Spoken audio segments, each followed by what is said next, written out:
The 805 Focus is brought to you in part by Nonprofit Connect.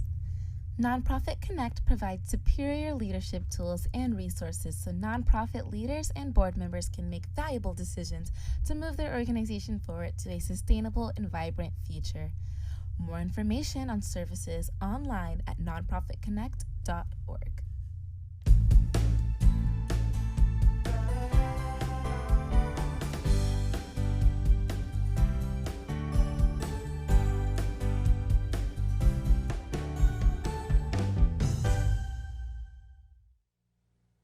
Welcome to 805 Focus. I'm Dr. Cinder Sinclair with Nonprofit Connect, and we will be bringing you the latest on our favorite nonprofits, your favorite nonprofits. So get ready to be inspired. Our special guest today is Dee Duncan, and Dee is the founder and executive director of New Directions. Thanks, Dee, for being with us. Oh, thank you. I'm happy to be here. Oh gosh, you do so many wonderful things. And I'm interested, can you talk a little bit about how New Directions got started? Oh, I can. Especially since you're the founder. I'm the founder? Yes. Yeah, how about that? If I forget that part, then I'm really, we know that's really bad. I worked at a local residential facility for many years, and it happened to be a very advanced facility. And part of their program is that they took their residents on vacations 3 times a year. So when I worked there, I arranged those vacations, and some of them were international even. Wow. Some of them were local, like San Francisco or wherever. And I observed that the results for the participants of these tours was so amazing, and it was the best thing for them of any of the programs that we were providing, because the hands-on learning, the socialization, the self-esteem, they would come back just, incredibly different, and I thought, this is so valuable, and I was really surprised to find out it wasn't happening anywhere else that I knew of. I looked around, couldn't find it. Nobody was doing this. And I thought, this should be available. Yeah. This should be available for people with developmental and intellectual disabilities, okay? So that means people that have autism, Down syndrome, maybe cerebral palsy, maybe they've had a stroke, some kind of brain impairment that would prevent them from being able to travel on a regular tour, maybe a little too much fast-paced or that kind of thing. So I just decided to start it. I said, I know how to take them all over, the world. I didn't know a thing about starting a nonprofit organization. There was a whole lot I had to learn about that, but I did know how to travel, and I knew how to take them. And let's see, that was in 1985. I know, I was 10 when I started. And we've taken now over 35,000 people on trips all over the world, over 56 international tours, 56 countries. Oh my and gosh, everywhere that is amazing. in the United States and locally and all over.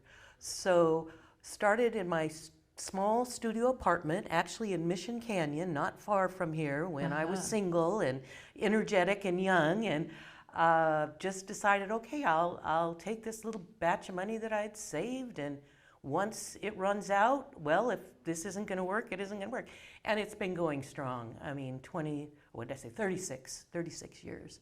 Yeah, so it's pretty fun little, and right here, this is all happening right here in Santa Barbara.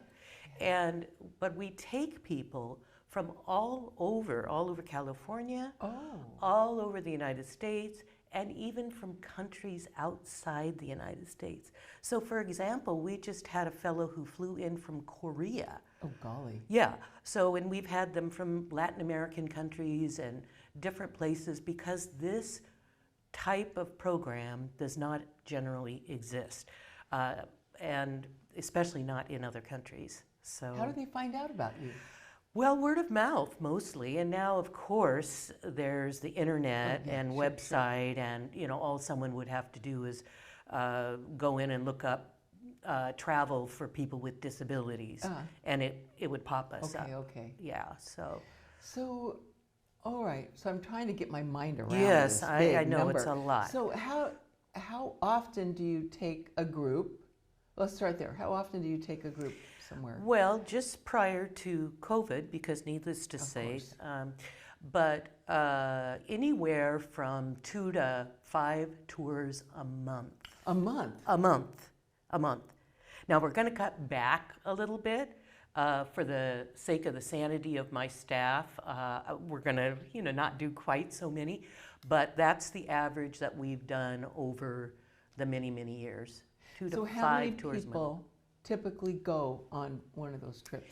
Well, there would maybe be 10 travelers, that's the people who have disabilities, and then with them would be 3 or maybe 4 volunteer tour guides. We call them tour guides. All right. And these are people that are special education instructors, they're recreation therapists, and people that love to travel. And so they assist in any way necessary for their care. Now, because some of the people that we have, well, they use wheelchairs, they use canes, they may have blindness, they have, as I said, cerebral palsy, they may be in big electric wheelchairs. We've even taken people that have medical needs, like they may need dialysis, and we arrange for that wherever we're going. We've taken people, anyone who couldn't go on a regular fast-paced tour. And the people that we take have all kinds of, they're different levels. Some are very mild, and they may have jobs and drive cars even, and make money. And then we have some that are more, have more disabilities. They may be even profound. We take people with autism, but they still can enjoy travel, and they can learn a lot from travel, no matter what level and no matter who they are or what age. So all sizes, shapes, everything. Wow. So after all these years, I can imagine you're still so encouraged by the result in the lives of the people. Unbelievable. Unbelievable.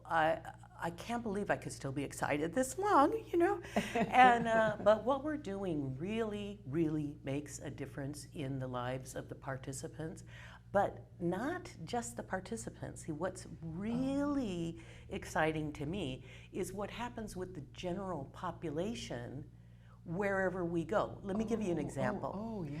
We took a trip a few years ago to Fiji, one of the islands of Fiji. And our group, that was about 20 of us, and they did everything that there was to do in Fiji. Jet skiing, parasailing, horseback riding on the beach. Wow. We do all the activities that this population, you don't expect them to do. That they haven't had the opportunities maybe to do. Because part of what we're doing, a big part of what we're doing, is trying to shake up the image that the general population has about people with intellectual and developmental disabilities. They want the same things that anyone else wants. They have the same needs, wants, and desires as anyone else. And a lot of people, unless they've had personal experiences with people with disabilities, they don't realize that. And so when we were in Fiji, we didn't know that much about the culture of Fiji before we got there. But like I said, we did everything there was to do, and the hotel staff, of course, were so loving, generous, fabulous, as Fijians are. And they came in on their days off to work with our people. Sweet. Yeah, all that. And on the last day, the whole group was gathering to get in the bus in the parking lot, of the hotel. And all the staff came to see them off. So all the staff were here in the parking lot. And a lady, one of the staff came up to my staff and said, we've learned a lot since your people are here, since your people have been here. Wow. And my staff said, what do you mean? And she said, well, in our culture, it's actually considered a curse if you have someone in your family that was born with a disability. And they said, so as a result, because we feel ashamed, we keep them inside. And it's true, we didn't see any people with disabilities out and about. She said, you know, the villagers have been talking, and we're going to let them outside the houses. Oh my gosh. Yeah. Talk about transformation of an entire community. Exactly. And that happens on every single tour, wherever it happens. Maybe not on that grand of a scale, but in one way or another, people's eyes are opened, really opened. And that's particularly why we try to take activities that we think they haven't done and we think the general population won't expect them to do, you know, like dog sledding in Alaska, or riding camels in Jericho, or dog sledding in Alaska, horseback riding on the beach, parasailing, anything that you just, you know, kind of rocks your world a little bit when you think about someone with a developmental disability doing those things. But they, of course, with proper support, can do what anyone else can do. And we provide them with the full level of support that they need to do these tours completely safely, and it's just amazing. So the point of that is that it's changing the way the world views people with disabilities. And that's what our ultimate goal is, even though the benefits to the travelers are, as I said, educational. You know, people with intellectual disabilities, they don't learn that well typically from textbooks or classrooms or any abstract, you know, kind of trying to learn how to change money from a textbook. It doesn't work well. They, you know, the research indicates that hands-on is absolutely essential for people with brain impairments. And that's what we give, just a huge dose of hands-on. And it's not like we're teaching them, Johnny, do this, or Susie, do that. We don't have to. It's just happening naturally in the course of the tour. And sometimes, I was mentioning before, profound changes in just even a small tour. I had one gal that went to Hawaii, and she came back and her mother called me and she says, I have to reacquaint myself with my daughter. And I said, is that okay? Yeah, she said, but now she got a job, now she's gonna move out, she wants her own apartment, and of course she wants to travel, you know. Now that kind of profound change doesn't happen for everyone, but it happens in different ways. I don't know if you remember your first big, maybe say international tour, and how eye-opening that is. Now, travel opens your mind and opens your awareness in a way I think, honestly, nothing else can. Yes, I think you're right. And so for them, it may even be a small trip to Catalina Island, and their whole world is opened up because their lives, unfortunately, can be pretty limited. You know, a lot of the people that we take live in care homes, sometimes convalescent homes. They may live in supported apartments, which means they have staff, but that's their own apartment, or in large facilities. And they don't have that much opportunity, in particularly socially, to meet people outside the immediate people that they live and work with. So this whole thing socially, and when we did a major questionnaire, to see what is the main reason that people sign up on our tours, it's to make friends. To make friends, and it happens. It happens. So, can people go on more than one trip? Or do you have a big, giant waiting list? Well, right now we have a big, giant waiting list. But people can go on numerous tours, and we have quite a few people, honestly, that I have to tell the parents and the care providers, once they discover this, just know that they're going to want to go on every tour that we offer. So you have to learn to say no to them, okay? But we have some that go regularly and have for 20 plus years, 3-4 times a year on a tour. Yeah, because they're so beneficial. And a lot of the people that we take maybe don't have family involved in their lives anymore. Maybe they're older, all their family have passed away. So they really don't have an opportunity to get out. Some have not been away overnight from their residence for 15 or 20 years. You know, they've never, we take people on their first hotel, you know, and their first airplane ride, you know. Yeah. So when I talk about why this is so exciting, you can just imagine, and our tour guides, they're on fire with excitement. I've had some that have been with me for 20 years.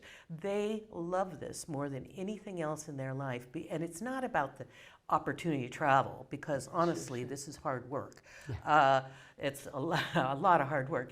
But it's seeing what it's like for these folks to get out and do these things that they never dreamed they would be able to do. Gosh. Yeah. So, I'll bet that you welcome financial donations. Oh, yes. Oh, yes. And so I'll bet, since you're a 501c3 nonprofit, a person could go on your website and hit the Donate Now button and make a tax-deductible donation. Absolutely. And thanks so much for mentioning that. We provide travel scholarships. Okay. So we subsidize greatly everyone who travels with us. And then in addition to that, we provide scholarships for partial or full cost of the tours for people who have financial need and who have not had the opportunity to travel. So that's primarily what we use the donations for, is for the scholarships to enable people who would never be able to go to, say, Hawaii. And for a lot of these scholarship recipients, this may be their first and their only trip they ever take. You know, it's not like they're going, you know, every week or something. So if people go to our website, which is newdirectionstravel.org, that's the nonprofit part.org, and there's definitely a button there that you can push to donate. We also need tour guides and we need volunteers. So everything is on our website. So if you go to newdirectionstravel.org, you can find out a whole lot more and what ways you can participate. Oh, that is so great. So a person can find out how to be one of these tour guides, how to be a volunteer. Yes. Do you provide training at all? Yes. Okay. Yes, we do. Now, the people generally have experience in the field of working with this population. Okay. But actually, that's not critical. It's not essential, because if you get the right personality and the right kind of person, and then we train the aspects of travel, because it is distinct. It is unique to you know, what we do. But we do a formal training, and our we have over 100 tour guides. Because we do a lot of tours. You do a lot. How many staff do you have? I have, let's see, 10 right now. 4 of them are people who have developmental disabilities. Bless your heart. Yeah. Oh, that is just And they do a lot of the background work in the office. And they're paid competitive wages, and all of that is covered through a donation from a family foundation that we have. So all their benefits, they get vacation benefits, everything, which is not that typical, frankly, for people who have developmental disabilities in employment. So we're really proud of that. As you should be. Yes. Yeah. Oh. So you are a pioneer in the field. Yeah. Just bringing blessings and transformation to so many people and communities all around the world. Yeah. Yeah, it's been. No wonder you're still excited about it. I know, and that's the thing. I can't help it. I'm not making it up. I really am this excited because it's pretty profound what we're doing. That's the word, profound. Yeah. Well, thank you so much for all that work you're doing. It's touching the lives of so many. Yeah. And thanks for being with us today to tell us all about it. Thank you so much. I really enjoyed being here. Good. And thank you for joining us on 805 Focus, and we'll see you next time.